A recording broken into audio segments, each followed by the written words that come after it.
Mayong adlaw kaning tanan mga pinalangga kong tigpaminaw nining atong tulumanon. Welcome kamo sa atong pagtuon sa pipila lamang ka mga minutos. Ug ako nagalaom nga ubanan ko ninyo sa pagpamati sa sulod lamang sa pipila ka mga minutos. Ang ato ding pagtuon karon mga pinalangga na kini. Pinasahi kini nga magpagtuon na dinhi makita sa Salmo 139 bersikulo 14 ug ato ang patalinghugan. Matod pa dinhi, mohatag ako og mga pasalamat kanimo tungod kay makalilisang og kahibulungan uyamot ang pagbuhat kanako. Kahibulungan man ang imong mga buhat og kini hibaluan kaayo sa akong kalag.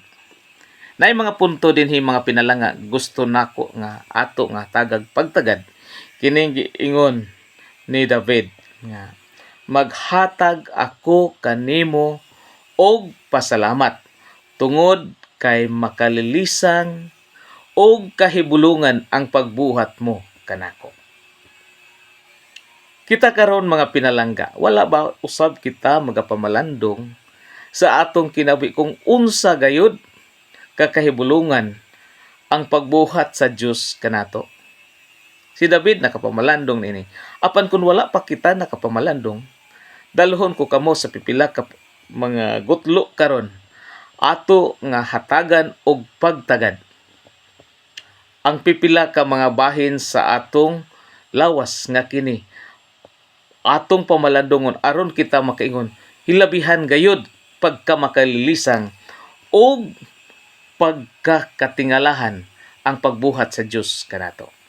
Kung atong lantawon mga pinalangga ni ay mga bahin sa atong lawas nga mga importante kayo nga ato karong hisgutan. Halimbawa, no? Sa atong ilong.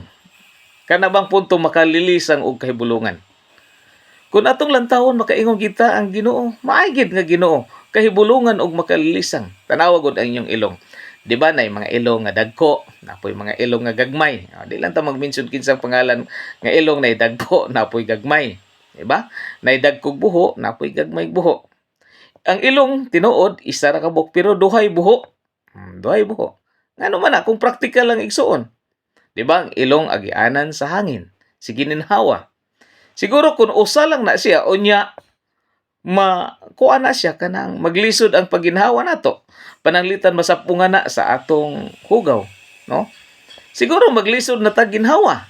Pero ang Ginoo mas maayo gamhanan kayo iyang gihatagan og duha ka buho ang atong ilong nganuman kun ugaling masapungan ang isa naapay isa nga iginhawa nga dili gid ta dali mamatay, di ba? Makalilisang no karon pa mukaw na huna. Halimbawa mga pinalangga kung kining atong ilong karon nagtuwad o naghangad ang buho padulong sa langit, makaingon ka ta makalilisang ug makatingalahan ang pagbuhat sa ato nga pananglitan inig ulan masalod ang ato ang ulan masalod sa atong ilong mo diretso sa ato so dita makaingon makalilisang, di ba? So niining puntuha alamon gyud kaayo ang Ginoo, makaday gid ta kaniya, makapasalamat gyud ta kaniya nga wala niya himua nga gipahayang ang atong ilong palangit kay kung naghayang ni inig ulan perti gyud natong punga-punga sa unsa man sa ulan nga moabot sa ato. O, di ba? O, halimbawa sa atong mata, dunggan sa ta. Ang dunggan atong gigamit sa pagpamati. So kung bungol na ta, pananglitan ang isa madaot, asa ani wala ba nga part sa dunggan o tuo ba ka? Napagi isa nga makadungog. Di ba? Kay lisod baya kaayo mga pinalangga kung mahimo na tang bungol. Labi nagtigulang na magkabungol-bungol.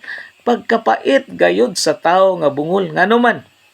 Nay usa ka istorya mga pinalangga tinuod ni. Nagpasan siya kamunggay usa ka tawo nga bungol. Gipangutana siya kay tigulang-tigulang naman. Diin ka gikanong ang iyang tubag kamunggay. Unsay imong dala? Bukid. Nabali no? Imbis nga diin kagikan ang tubag unta dito sa bukidong. Unsay imong dala kamunggay. Pero pag pangutana sa usa ka batan-on nga noong diin kagikan ang iyang tubag kamunggay. Unsay imong dala? Gikan ko sa bukid, so nabali nga naman bungol lagi. So pait kaayo og magbungol. So ang Ginoo magialamon makadaig kita, makahimo kita sa pagpasalamat ngadto kaniya tungod kay duha gayud kadunggan ang iyang gigamit para kung ugaling madepekto ang isa, naapay isa nga magamit nato. Nya halimbawa pod kung usa lang ka dunggan, ang isa wala, wa tay dunggan, di ba lain kay tan-awon? So niini nga punto makaingon kita nga muhatag gid tag pasalamat sa Ginoo pagdaig ngadto sa Ginoo tungod kay makalilisang gayud ang iyang pagbuhat kanato. Unsa pa gid mga pinalangga, hatagan natog pagtagad. Atong kidney, di ba? Duha ka buok siya. Unsay function sa kidney kung wa ko masayop? Mo ni salaan sa tanan nato nga ginainom. Salaan Salaan sa atong dugo. Kung dunay hugaw dinha siya. Siyempre kung doon natay na inom nga hugaw, salaon sa kidney, kung madaot ang isa, naapag-iisa. Naapag-iisa. Aron dili gid ta madaot og dali, gidbuhatan ta niyag duha kasalaan nga mao ang kidney. Kana nagpasanto bayan na mga pinalangga nga palangga gyud ta kaayo sa Ginoo tungod kay gihatagan ta niyag duha aron ka kidney aron dili dali madaot ang atong lawas. Di ba? Unsa pa gyud? Napagi mga punto. Kanang gibuhatan tag kamot. Wala og tuo. Kung mapungkol ang isa, napag-iisa. Di ba? Pait ba kay igsono? Kung mapungkol ta, karon usahay kining atong kamot, wa lang nato hatagig bili.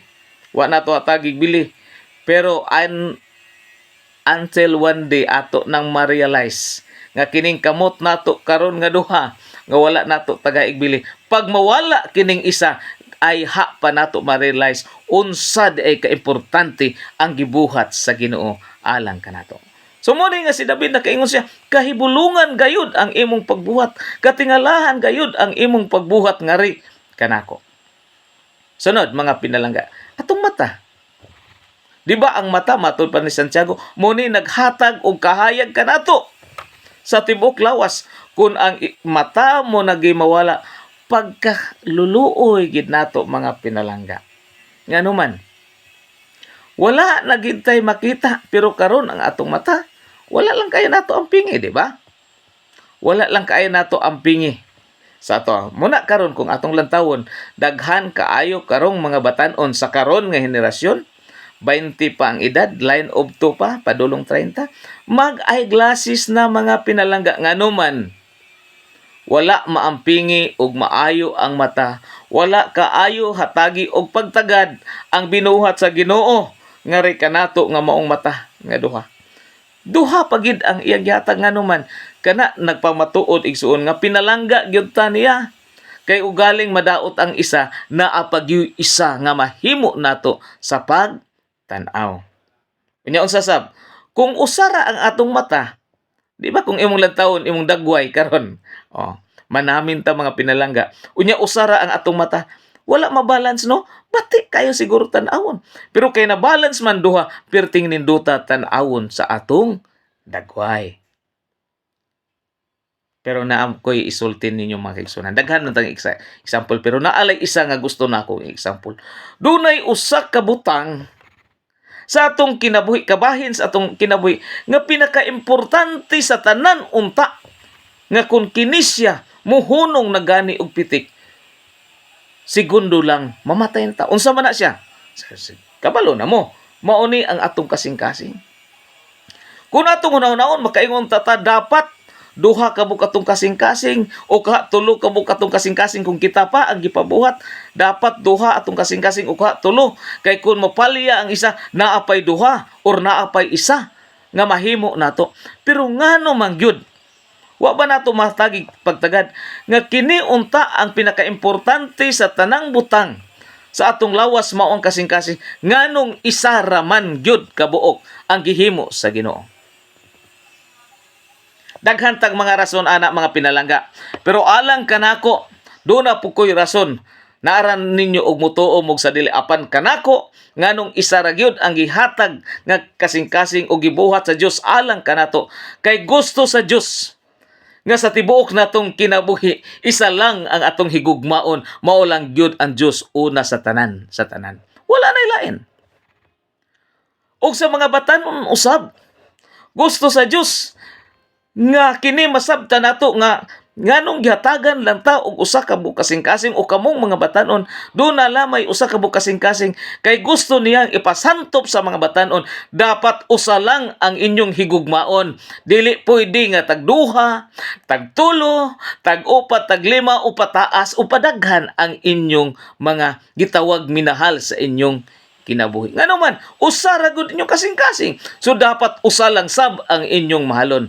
Ngano man kabalo mong mga batan-on, kung daghan ang inyong mahalon, sala na siya. Ngano man, nakapamakakta sa atong gisuginlan. Ngayon ka, ikaw lang akong higugmaon, unya 5 di ay kabuo. Napamalandong na nato.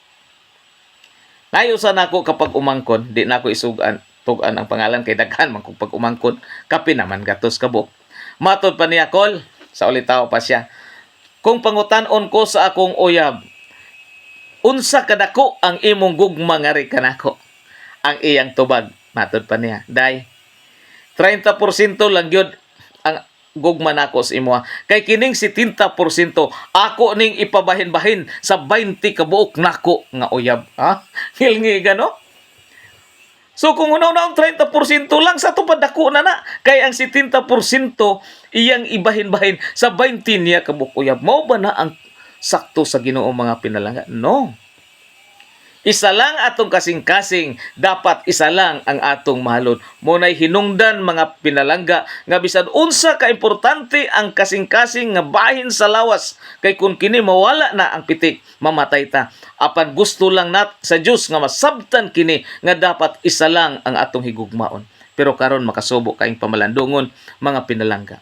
Daghan karong magtiayon nga abot sa altar sa kaminyoon nagsaad nga matud pa sa kasakit ug kalipay ikaw na lang gyud ang akong mahalon. Ikaw ra ang akong unungan na hangtod sa lubnganan raman di ay. Samtang nagsakit ang usa kanila o kaha ang asawa o kaha ang bana, mibati og simpatiya nga ikaw ra akong mahalon pero ang kamot kanunay naa sa cellphone sigig text. Naanay reserve inig human og lubong. Muadto na dayon siyang ka-textmate nga diin makig-ipon na dayon. Tinuod na dili. Yes, tinuod na daghana nga real nga nahitabo karon sa atong mga panahon. Buhi pagani ang isa, ang kapares naanay giandam nga lahi nga unsa man gisaara na sab sa pagbati. Inig kamatay ni atong nagsakit, muadto na dayon sa iyang ka-textmate. Mga pinalangga kana baya siya. Usa na kasala sa tubangan sa Ginoo. Naghimo ta una, nagsaksi tagbakak batok sa atong kapares sa kinabuhi. Ikaduha, kana siya nga pagbati wala kana mahaom sa atubangan sa Ginoo tungod kay usa lang atong kasing-kasing dapat usa lang sab nga atong malam. Nini nga takna mga pinalangga ako nagatuo nga kini nga minsan mahimo unta ning panalangin sa atong kinabuhi. Nga bisan asa ta moadto ato mapamalandong nga unsa di katingalahan ang pagbuhat sa Dios nga kanato. O kining mga butang o kining mga bahin sa atong lawas nga puslanon kaayo. Hinaot ato kining ampingan aron mahimo kining mapamuslan nato hangtod sa atong kamatayon. Ang Dios magapanalangin kanatong tanan.